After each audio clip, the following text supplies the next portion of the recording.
मम गुण गावत पुलक शरीरा, गदगद गिरा नयन से नीरा।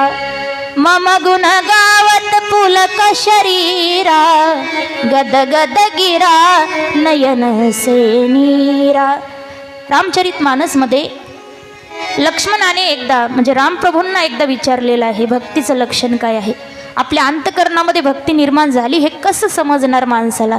तेव्हा रामप्रभूंनी भक्तीचं लक्षण या ठिकाणी सांगितले की माझं गुण गात असताना किंवा माझं कीर्तन भजन ऐकत असताना जर संपूर्ण शरीर पुलकित होत असेल, आनंद संपूर्ण आपल्या या शरीरामध्ये आनंदाने रोमांच उभे राहत असतील आणि आनंदाने डोळ्यातून अश्रू गळत असतील, डोळ्यात पाणी येत असेल आनंदाने कथा ऐकताना, तर समजायचं अंतकरणामध्ये भक्तीने जन्म घेतला आहे। हे भक्तीचं लक्षण रामचरितमानस